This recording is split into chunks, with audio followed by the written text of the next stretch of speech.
Boa tarde, meus queridos irmãos. Estamos iniciando mais um culto da igreja local, de um modo diferente ainda, né? Sem a nossa presença física na nossa comunidade de fé e agora através dessa plataforma que é o YouTube.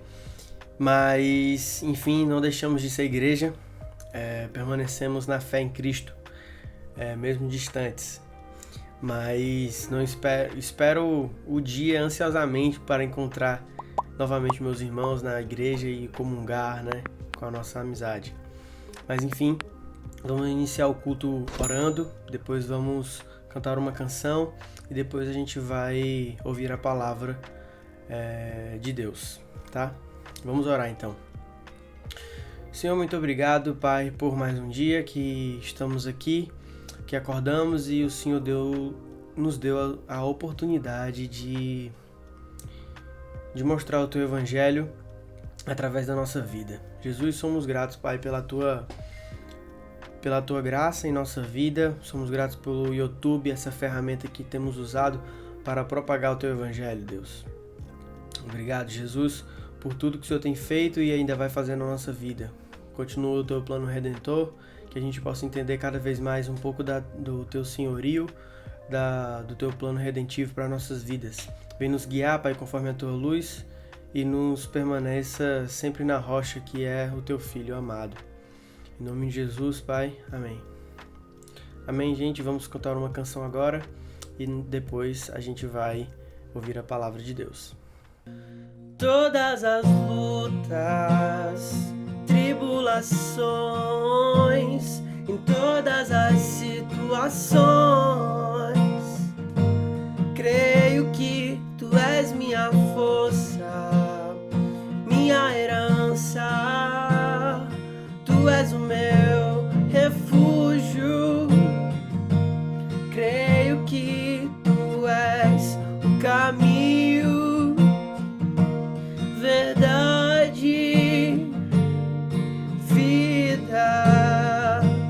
Creio que todas as bênçãos, cada promessa, até no meu respirar,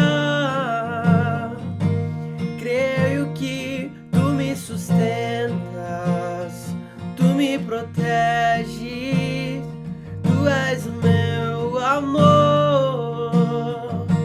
Creio que Tu és o caminho, verdade, vida.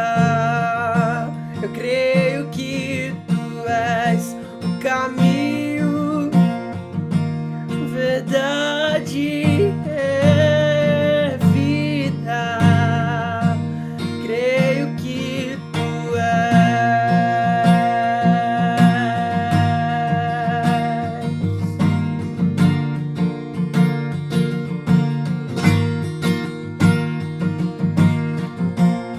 um novo horizonte me faz olhar pra Ti. Tu me encontras hoje aqui com misericórdia.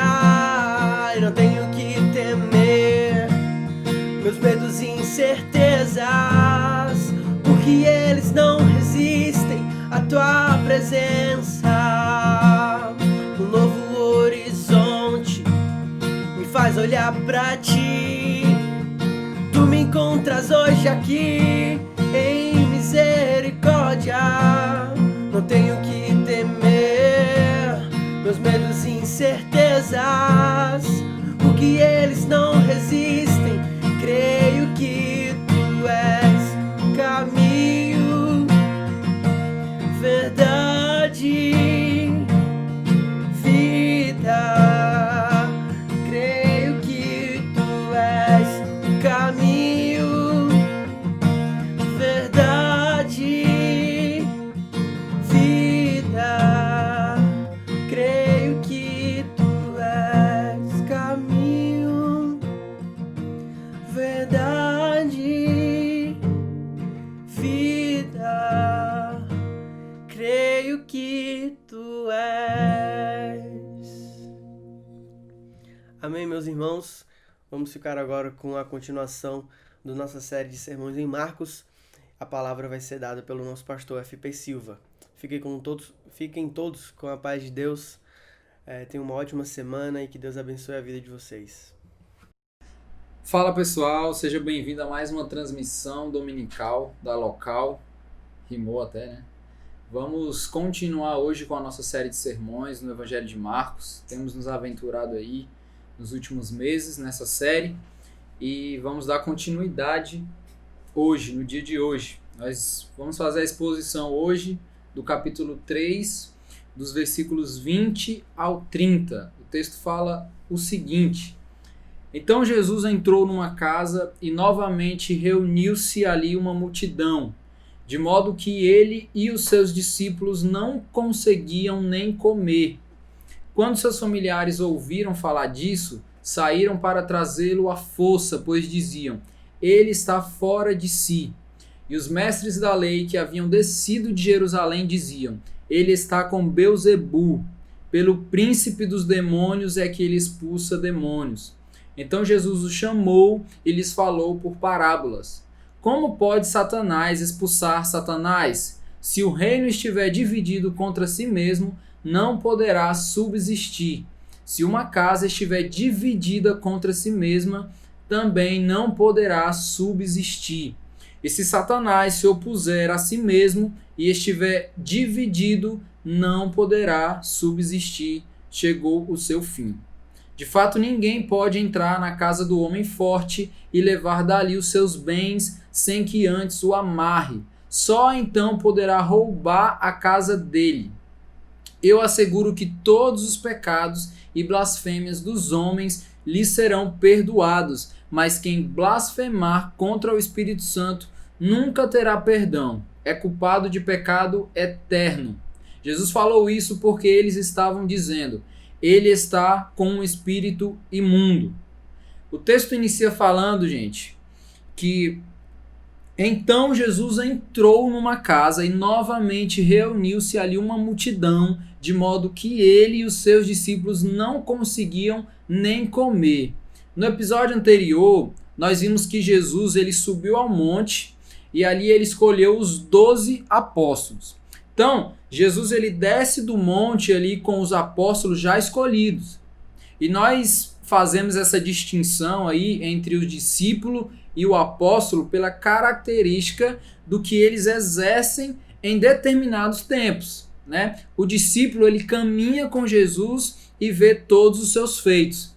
O apóstolo ele continua a obra ministerial que Jesus iniciou, que a gente vai ver o exercício apostólico a partir do retorno de Jesus ao céu, né? E na narrativa do livro de Atos a gente consegue observar isso.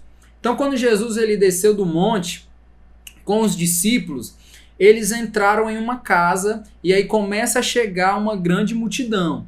É provável que essas pessoas da multidão que ali estavam eram as mesmas pessoas que estavam na beira do mar, lá da Galileia, quando Jesus pregava antes de subir ao monte para escolher os apóstolos. Lembra que a gente falou que Jesus estava na beira do mar da Galileia e vinha gente de toda a região para poder ouvir de Jesus, né, conhecer e estar com Jesus através de todos os feitos que eles tinham escutado falar de Jesus. Aquelas pessoas ali, elas vinham de lugares longínquos, né, de toda parte do território palestino, de norte a sul.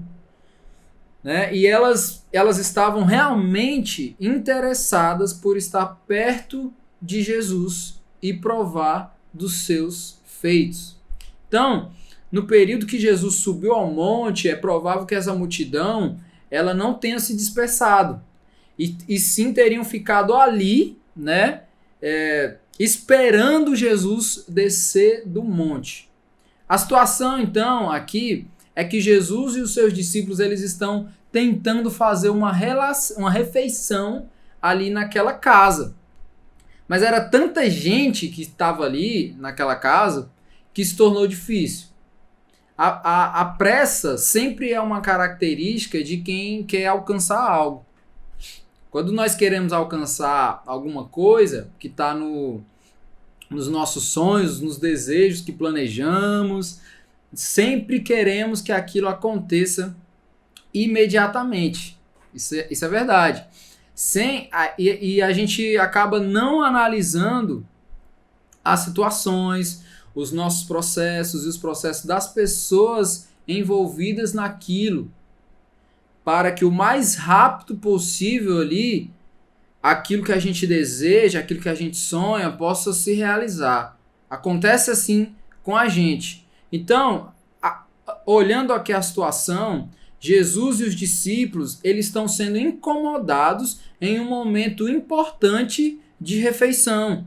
E aquele momento ali, onde eles estão numa refeição, ele não reflete apenas um momento de se alimentar. Não é apenas um momento de matar a fome. Não se trata disso. Muito mais do que isso, o assentar-se à mesa para uma refeição, né, com outras pessoas, é o convite para a comunhão.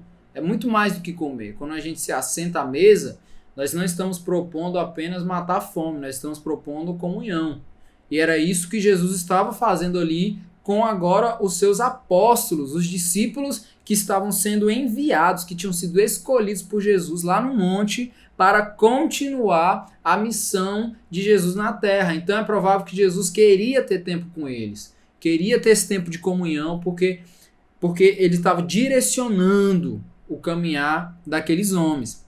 Então Jesus ele está na mesa com seus amigos, que são seus discípulos, para compartilharem de um momento de comunhão através da refeição. E aí o que acontece? Tem uma galera atrapalhando aquele momento, porque eles querem algo para o seu benefício vindo de Jesus. O texto continua falando o seguinte: quando seus familiares ouviram falar disso, saíram para trazê-lo à força, pois diziam, ele está fora de si.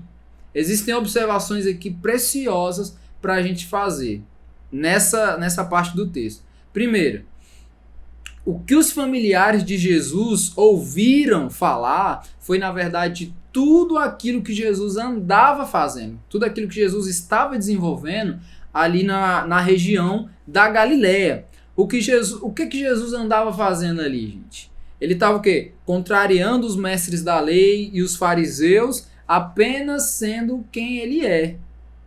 Todas as ações de Jesus contrariavam os mestres da lei, mas não era a intenção de Jesus contrariar, ele estava apenas exercendo aquilo que ele é, aquilo que era do seu chamado, da sua natureza. O que ele fazia? Curava, expulsava demônio, e ele fazia tudo isso mostrando que ele tem autoridade. Só que ele não tem autoridade somente para curar, mas ele também tem autoridade para perdoar pecados. Então Jesus contrariava os mestres da lei, curando, expulsando o demônio com autoridade, perdoando, mostrando que tem poder para perdoar pecados, comendo com publicanos e pecadores, desrespeitando o rito errôneo ali da guarda do sábado, e tudo isso era bastante suficiente para que, entre a fama positiva de Jesus por parte dos curiosos, né, revelasse também a fama negativa de Jesus no meio dos religiosos. Por quê? Porque Jesus era de uma família de judeu. Então, o fato de Jesus ser judeu, de uma família de judeu, trazia para sua família o conceito negativo através da influência da religião, do olhar da religião para aquilo que Jesus estava fazendo, com um olhar negativo, na verdade. Então, a segunda observação que a gente faz disso aqui é: quando seus familiares ouviram falar disso, saíram para trazê-lo à força, pois diziam, ele está fora de si.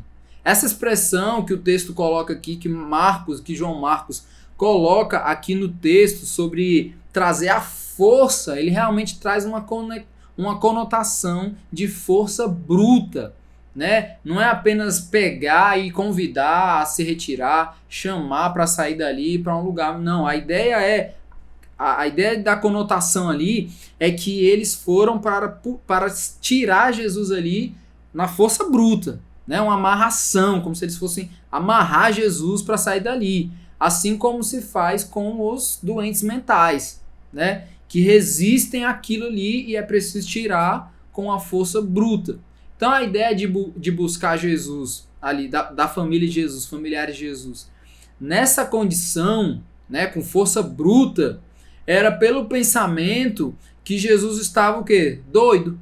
Os familiares de Jesus achavam que Jesus estava doido, que não foi aquela educação que ele recebeu da família, não foi, né? Quem já se viu contrariar as tradições judaicas, não foi isso. Imagina os familiares de lá de Jesus falando, não foi isso que nós ensinamos, você está sendo um malcriado, então você está fora de si, você está doido, né? Ele só pode estar doido. Essa era a interpretação dos familiares.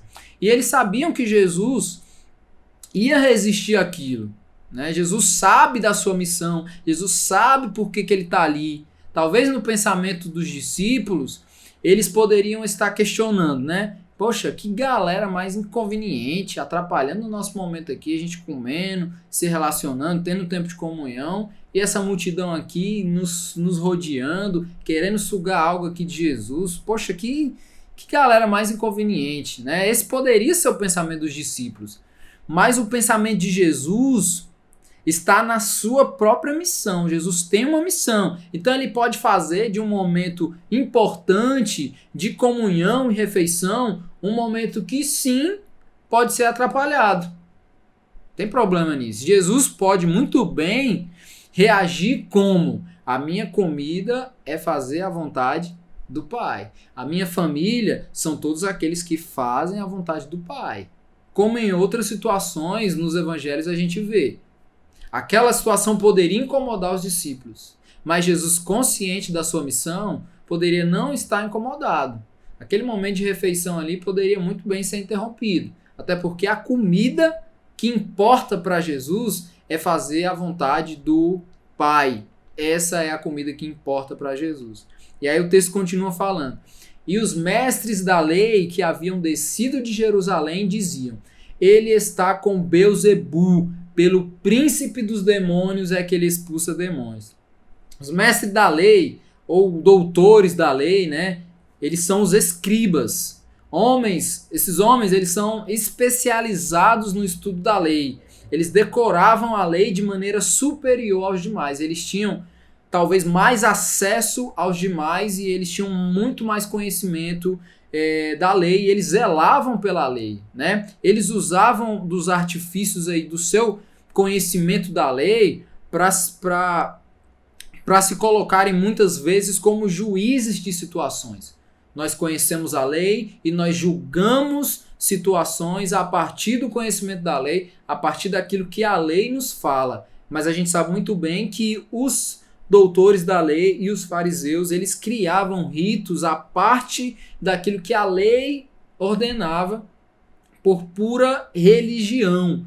A gente sabe muito bem que eles faziam isso. Então, alguns deles, saindo de Jerusalém, foram até a região da Galileia, que é onde Jesus ele exerce o seu ministério.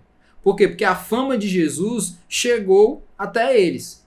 Jesus ficou famoso pelos seus feitos por toda a região, por todas as partes. Então, chegou nos ouvidos dos doutores da lei, dos mestres da lei em Jerusalém, e eles passaram a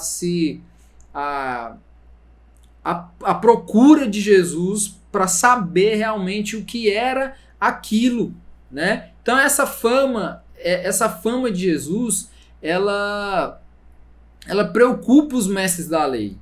E aí eles falam o seguinte quando eles chegam ali naquela situação toda. Na verdade, o que eles falam ali naquela situação já era algo que eles vinham falando o tempo todo sobre Jesus. Por onde eles passavam, eles tinham essa interpretação sobre Jesus. O que ele falava? Ele está com Beelzebu. Essa é uma afirmação, né? Os mestres da lei aqui, eles não estão sugerindo que Jesus possa estar com Beelzebu. Na verdade, eles estão afirmando, ele está. ele está com Beelzebul. Essa é uma afirmação por parte dos doutores da lei. E a gente só afirma aquilo que nós temos certeza. Nós só afirmamos aquilo que nós estamos convencidos de que é. Então, essa foi a interpretação e a afirmação dos doutores da lei. E Beelzebul era o nome de um deus pagão que era adorado pelos filisteus lá no Antigo Testamento. A gente pode ver isso no relato lá do livro de 1 Reis. O significado da palavra Beelzebul é Senhor das alturas. Por quê? Porque tem uma junção de duas palavras. Primeira palavra, Baal, que significa Senhor, e Zebul, que significa casa alta. Por isso o significado de Beelzebul é Senhor das alturas. Esse é o significado da palavra Beelzebul, que era um deus pagão lá, que era adorado, né, pelos filisteus, lá no Antigo Testamento. E os judeus, eles eram proibidos de cultuar esse deus. A aversão dos judeus a esse deus e a definição deles a esse deus como um demônio, você vai ver que a Bíblia não fala que é um demônio, né, Beelzebul lá no Antigo Testamento, fala que é um deus pagão. Mas aqui o judeu define esse deus pagão como um demônio, né? E eles faziam essa definição, eles tinham essa definição por Beelzebul como um demônio pelo fato de que muitos israelitas trocaram a adoração a Deus, foram convencidos para adorar a Beelzebul em troca da adoração a Deus. Então existia um zelo ali pela adoração única ao Deus verdadeiro. E eles trocaram, muitos deles foram influenciados, muitos dos israelitas foram influenciados para adorar, prestar culto a Beelzebul.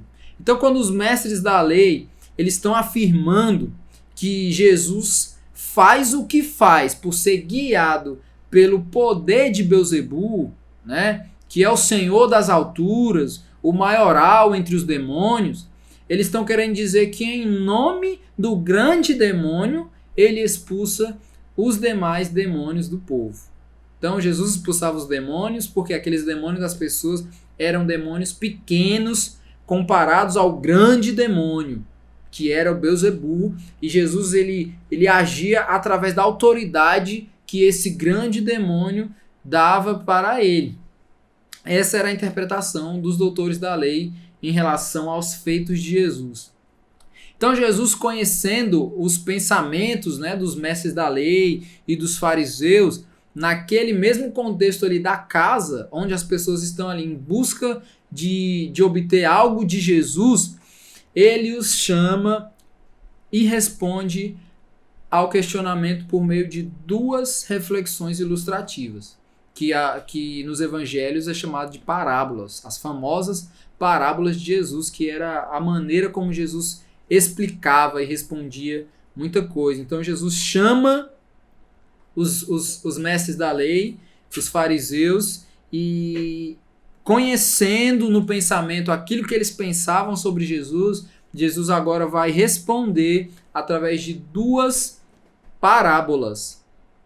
A primeira parábola, Jesus ele usa o exemplo de um reino, da quebra de unidade de um reino, de uma casa, da própria ideia de Satanás guerreando com ele mesmo. Jesus usa essa analogia de Satanás está guerreando contra ele mesmo. Uma ideia que é só pensar um pouquinho, sem muito esforço, para a gente perceber que não faz sentido nenhum. A ideia, a interpretação dos mestres da lei, definindo que Jesus fazia o que fazia em nome de Beelzebul, em nome de um demônio, não faz sentido nenhum. E Jesus fala isso através dessa analogia aqui do reino, da unidade que é quebrada de um reino, né? De uma casa que se divide, né? Da ideia que Satanás está guerreando com ele mesmo. E o texto fala o seguinte: como pode Satanás expulsar Satanás? Se um reino estiver dividido contra si mesmo, não poderá subsistir. Se uma casa estiver dividida contra si mesma, também não poderá subsistir. E se Satanás se opuser a si mesmo e estiver dividido, não poderá subsistir. Chegou o seu fim. Jesus está querendo mostrar para aqueles homens o quão quão tolo era o conceito deles sobre tudo aquilo ali. Jesus estava querendo falar, nossa, essa ideia de vocês é tola. Nenhuma criança de 5 anos de idade tem uma ideia tão tola, tão infeliz como essa que vocês tiveram. Uma ideia que levaria para a sua própria destruição. Se Jesus estivesse agindo sob o domínio de Satanás, ele estaria dividindo, guerreando contra ele mesmo e ao final ele seria destruído. Então é uma ideia que não tem sentido nenhum. A segunda parábola que Jesus usa é da casa de um homem forte, que só é possível entrar na casa desse homem forte e saquear ali os seus bens se antes o amarrar. Que não há outra opção para obter os bens que estão ali naquela casa do homem forte, se não for assim, chegando na casa do cara e amarrando. O texto escrito diz assim, ó: de fato, ninguém pode entrar na casa do homem forte e levar dali os seus bens, sem que antes o amarre. Só então poderá roubar a casa dele. Então Jesus ele usa 2 parábolas para responder o que os mestres da lei e os fariseus vinham afirmando sobre Jesus, sobre ele mesmo. Que ele fazia todos os seus feitos baseado em um poder do império das trevas e não por autoridade divina. Essa era a afirmativa dos fariseus e dos mestres da lei. Ele não faz porque é um ser divino, ele não faz porque ele tem uma autoridade divina, ele faz porque ele está ele está debaixo de uma autoridade do reino das trevas, do império das trevas, e é por isso que ele faz o que faz. Na primeira, Jesus ele mostra que o pensamento deles é tolo, a gente viu, que não faz sentido nenhum, de fato não faz sentido nenhum, que o reino que se divide se destrói, não permanece de pé. Essa ilustração de Jesus tem o objetivo de desqualificar a definição imposta ali por aqueles homens. Essa definição, para Jesus, não era a definição de quem Jesus realmente era. Jesus estava sendo interpretado de uma forma que ele não era. Então, quando Jesus apresenta a tolice do pensamento deles, ele está desqualificando aquela definição que foi imposta ali pelos homens para quem Jesus era, né? O pensamento dos homens, daqueles homens, para quem Jesus era. Na segunda, Jesus ele ilustra que ninguém pode entrar na casa, e essa casa aí é o domínio de Satanás, a casa do homem forte, e esse homem forte é o próprio Satanás, né? E levar dali os seus bens. O que é os bens de Satanás que estão na casa de Satanás, que é o seu próprio domínio? São as pessoas que vivem sob o domínio e sobre a escravidão de Satanás. E aí o texto fala, sem que antes o amarre. Entendeu? Então, sabe por que Jesus não pode fazer os seus feitos sob a autoridade de Belzebu? Porque ele, Cristo, já amarrou Satanás e libertou o seu povo que estava sob o domínio e escravidão de Satanás. Como é que Jesus, que antes da fundação do mundo, cordeiro imolado,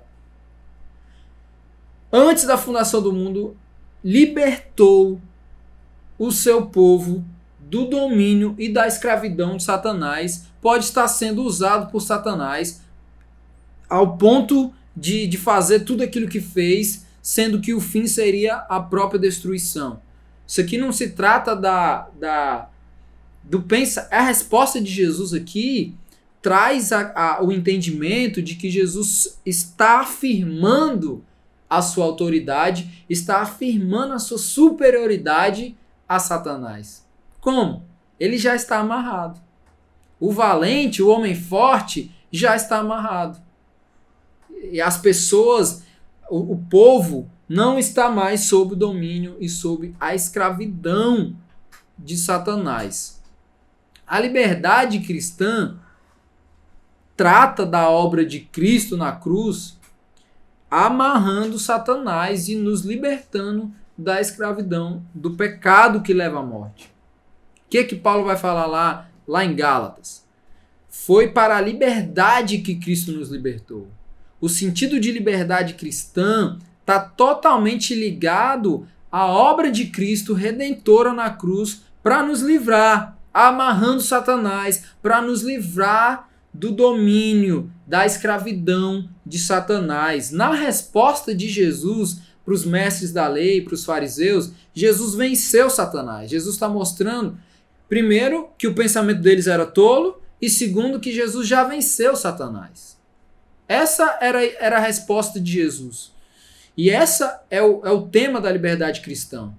Foi para a liberdade que Cristo nos libertou.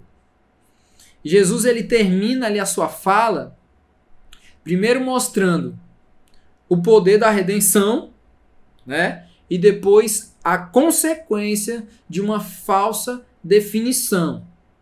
Ele fala o seguinte no restante do texto: eu asseguro que todos os pecados e blasfêmias dos homens lhes serão perdoados. O restante do texto, a continuação do texto, inicia com essa parte. Por quê? Porque Jesus está mostrando que o propósito para o qual ele veio à Terra era suficientemente capaz de trazer salvação para todo e qualquer pecador. Que o seu sangue, que ele iria ser derramado na cruz, né, era totalmente capaz de trazer redenção até mesmo para os seres humanos mais terríveis da humanidade. O poder do Evangelho, né? Essa é a notícia do Evangelho. O Cristo que não pode ser definido por não caber na nossa compreensão. A sua grandeza, a sua majestade, a sua graça, o seu amor irresistível e incapaz de qualquer comparação. Por quê? Porque traz remissão de pecados a quem o ofendeu. Essa é a notícia do Evangelho. Cristo trazendo remissão de pecados àqueles que o ofenderam. Essa é a notícia e esse também é o escândalo do Evangelho, que não cabe na compreensão daqueles que não são guiados pelo Espírito Santo de Deus, né? E depois ele apresenta o juízo para quem blasfema contra o Espírito Santo. O texto continua falando: mas quem blasfemar contra o Espírito Santo nunca terá perdão. É culpado de pecado eterno. Jesus falou isso porque eles estavam dizendo: ele está com um espírito imundo. O próprio texto aqui de Marcos apresenta a resposta para o que seria blasfemar contra o Espírito Santo. A atribuição que os mestres da lei e os fariseus estão dando das obras do Espírito Santo por meio de Cristo, por meio de Jesus, a Satanás, é o que o próprio Jesus está falando como algo que é imperdoável. Os mestres da lei e os fariseus estão atribuindo algo que é de Deus, algo que é feito com a autoridade do Espírito Santo, eles estão atribuindo isso a Satanás. Conscientemente eles estão fazendo isso, sem arrependimento algum. Dizer que o poder capacitador do Espírito Santo em realizar obras que ninguém mais poderia realizar era baseado no poder de Satanás é blasfemar contra o Espírito Santo. Então eles estão ali, os mestres da lei e os fariseus, eles estão igual aos ídolos do povo.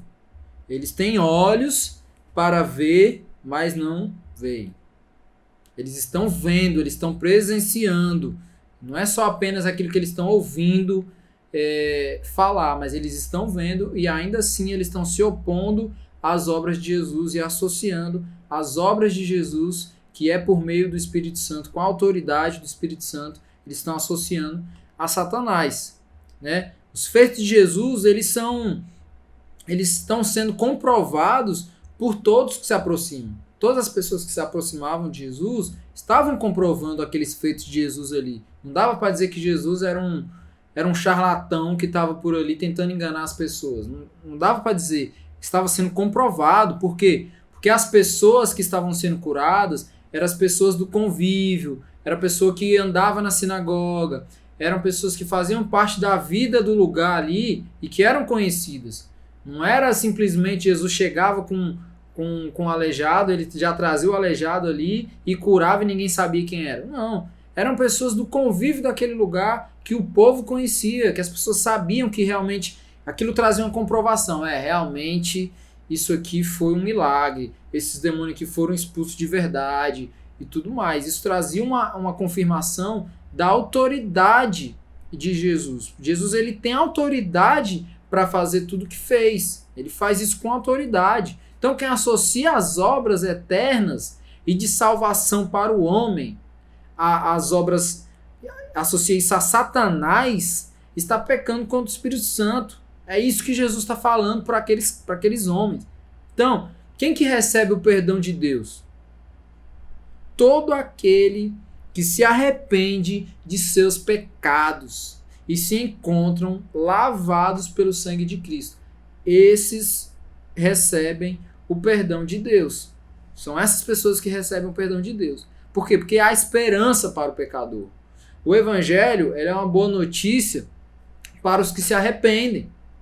Jesus perdoou o ladrão da cruz e lhe deu a graça da salvação. Entendeu? A boa notícia não é para os bons. A boa notícia é para quem não presta realmente. Essa é a graça e essa é o escândalo do Evangelho. Jesus se colocando na cruz como maldito para pagar os pecados de gente que não presta, de gente que ofende, de gente capaz de fazer coisas horríveis, mas que sem o arrependimento não encontram o perdão de Deus e a salvação de Deus. Só encontram o perdão e a salvação em Cristo através do arrependimento. Se arrependendo. Não importa, gente, não importa como estão nos definindo por aí. O poder do Evangelho atuante na nossa vida é suficientemente capaz de contrariar qualquer estatística. Então não importa o que estão falando sobre você, não importa como estão te definindo, não importa qual que é a interpretação das pessoas sobre quem você é. Não é você que tem que provar algo para alguém. Não é. A sua situação diante de Deus, que é o seu Criador, é o quê? Um pecador salvo pela graça. Essa é a nossa situação perante Deus. Pecadores salvos pela graça de Cristo. De um Cristo, uma graça amorosa. Uma graça que nos justifica. Justificados pela fé. Né? Fé no Cristo, que venceu a nossa morte com a sua própria morte. Foi isso que Jesus fez. Ele venceu a nossa morte. Porque nós estávamos sob o domínio de Satanás, na escravidão de Satanás. A ira de Deus era o nosso destino. Jesus, ele nos livrou desse império. Jesus, ele nos livrou dessa escravidão. Então a morte de Cristo, qual que é o sentido da morte de Cristo? Morrer para que a nossa morte fosse passageira. Nós estávamos mortos, a consequência do pecado é a morte, mas o dom gratuito de Deus é a vida e a vida eterna. Então nós somos justificados pela fé no Cristo. Essa é a nossa situação perante Deus. Não é sobre o que as pessoas pensam sobre nós, não é sobre o que as pessoas definem sobre nós, não é o que falam sobre você, não é a interpretação das pessoas sobre você. E também não é a maneira como você tem que responder a essas estatísticas. Você não deve contrariar as estatísticas através das suas ações. Nós contrariamos as estatísticas sobre a definição das pessoas ao nosso respeito através da obra de Cristo na cruz por nós. Nós somos justificados. Pecadores salvos pela graça. Graça irresistível. Justificados pela fé no Cristo que venceu a morte. Venceu a morte para destruir a nossa morte. Para que a gente tivesse vida, para que tivéssemos vida e vida eterna. Então, gente, era isso que eu queria falar, compartilhar com vocês hoje. Que Deus em Cristo te abençoe. Que o Espírito Santo de Deus possa revelar o seu grandioso amor aí a vocês todos os dias. Tenha uma boa semana. Nos vemos na próxima semana com a continuação da nossa série de sermões no Evangelho de Marcos. Vamos orar e entregar esse tempo vivido a Deus. Deus, muito obrigado por esse tempo maravilhoso de exposição da Tua Palavra. Obrigado porque a Tua Palavra nos revela, Pai, o Teu caráter, nos revela o Teu amor, nos revela a Tua vontade para as nossas vidas. Que nós possamos aprender, Pai, com o Teu exemplo, o exemplo do Cristo, que contrariou todas as estatísticas possíveis, Pai. Que foi definido por várias pessoas, por vários grupos, em vários tipos de definições diferentes, mas que não tinha centralidade naquelas definições, porque estava além. Que assim seja a nossa vida, Pai. Que nós possamos olhar para Ti, para a Tua cruz e compreender, Pai, que a definição da nossa identidade, da nossa natureza, está na obra redentora de Cristo na cruz. Em nome de Jesus, amém.